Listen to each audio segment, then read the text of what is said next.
but you don't judge. That right there is the scariest feeling. Opening and closing up again. I've been hurt so I don't trust.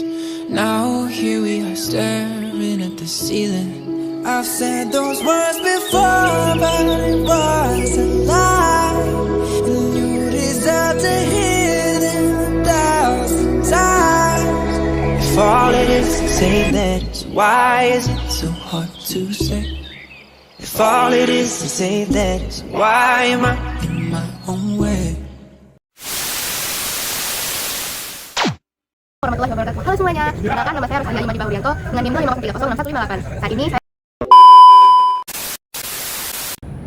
Halo semuanya, kali ini aku lagi ada di peternakan Rama Kelinci. Peternakan ini sudah berdiri sejak 2018 dengan 10 ekor ternak pertama. Hingga tahun ini 2025 mereka sudah memiliki 150 ekor lebih dengan memiliki 5 ras, yaitu Holland Look, Fuji Look, Forehead, Rex, dan Angora. Kau dana, di antara kau dana, cuman kamu tiada yang lain. Ku bilang aku gak main-main. Yang pertama yaitu tahap perencanaan. Rama Kelinci merencanakan pemasaran untuk menjual kelinci hias, bukan kelinci pedaging.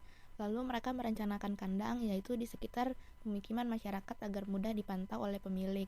Lalu perencanaan kandang, mereka membagi kandang berdasarkan usia. Untuk perencanaan pakan, diberikan 2 kedap sehari dalam bentuk pelet dan Selanjutnya pemeliharaan, dimulai dari pemeliharaan kandang.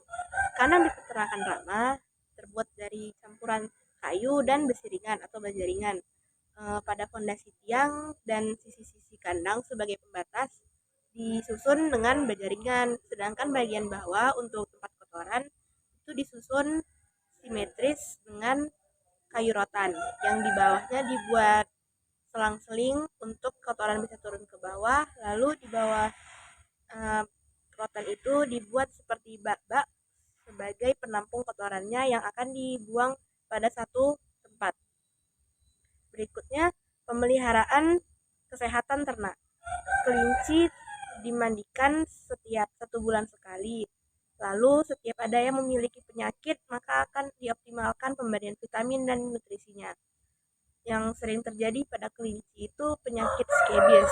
Maka kalau ada yang ternaknya terkena skebis, itu akan dioptimalkan untuk kebersihan bulunya, kebersihan kandangnya, bahkan kebersihan dari induknya juga. Lalu pemeliharaan makan. Makan hijauan dicari oleh warga sekitar yang akan menjual hijauannya kepada Rama Peternakan. Lalu kalau untuk pelet dibeli yang sudah dari kemasan. Selanjutnya mengenai pakan. Pakan kelinci di peternakan ini menggunakan 2 jenis, yaitu pakan kering dan pakan basah. Pakan keringnya berupa pelet, pakan basahnya berupa hijauan. Hijauan seperti odot, sayuran, wortel, dan daun pepaya. Kalau di peternakan ini biasanya diberikan 2 kali dalam sehari. Tapi untuk khusus hijauan diberikan sebagai selingan untuk ternak. Kelinci makan hijauan itu setelah makan pelet dulu, baru makan hijauan. Di campuran pakan ini biasanya ditambahkan nutrisi dan vitamin, terutama untuk kelinci yang baru saja melahirkan atau kelinci yang dalam masa pengemukan, diberikan nutrisi lebih di dalam makanannya. Pembibitan dan reproduksi ternak. Bibit kelinci itu harus memiliki tubuh yang proporsional, kalau bisa itu malah gemuk. Bulunya harus bersih, matanya harus segar, kakinya harus kuat untuk melompat. Sedangkan induk atau pejantannya tidak boleh yang terlalu muda atau terlalu tua. Takutnya terjadi kelainan genetik untuk varietas berikutnya. Masa bunting kelinci itu selama 28 sampai 32 hari. Anak-anak kelinci yang baru lahir harus mempunyai kotak tersendiri di dalam kandang induknya. Sedangkan kelinci yang sudah agak dewasa harus dipisah kandang dengan indukannya. Jadi satu kandang itu hanya memiliki 1 kelinci.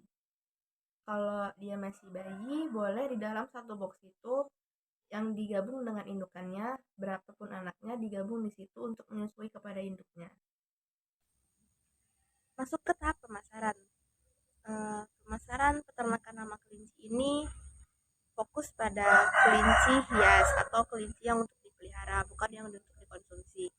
Jadi ras-ras yang Fuzzy Loop, Holland Loop itu ras yang paling diminati oleh peminat hobi pemelihara kelinci atau juga peternak-peternak kelinci rumahan. Sedangkan yang Angora, Rex, dan Forehead itu lebih kurang diminati. Peternakan ramah kelinci memiliki karyawan atau anggota, tetapi di sini mereka belum menerapkan SOP untuk bekerja sehari-hari. Sedangkan gaji para karyawannya itu adalah 2,8 juta per bulan.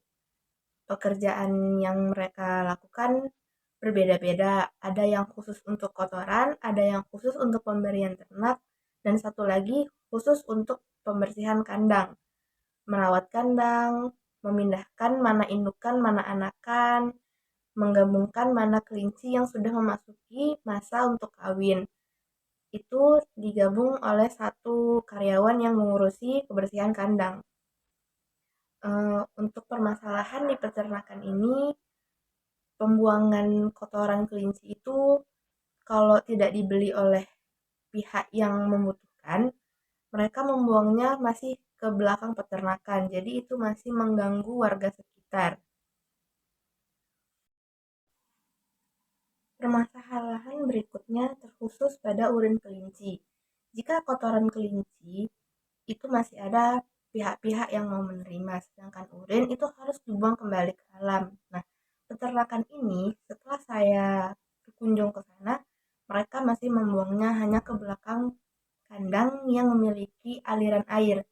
Jadi bisa dikategorikan itu masih menjadi penyebab pencemaran bagi warga sekitar. Dan peternakan ini terletak dekat dengan pemukiman warga. Jadi warga akan merasa tidak nyaman dengan adanya peternakan tersebut jika kotoran terus tidak diolah dengan baik. Kelemahan berikutnya pada peternakan ini ada di manajemen kandang dan bentuk kandang.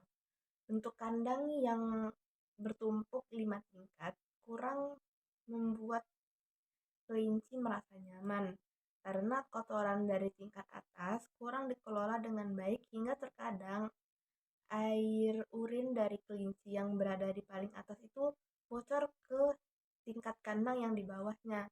Jadi kesehatan kelinci juga akan terganggu. Terjadinya kelembapan membuat bulu-bulu kelinci itu tidak segar dan tidak bersih. Lalu kesehatan bulu juga sering kali terganggu oleh penyakit-penyakit scabies dan kutu-kutu pada kelinci. Nah, kalau kurang dibersihkan kandangnya akan terjadi penyakit tersebut.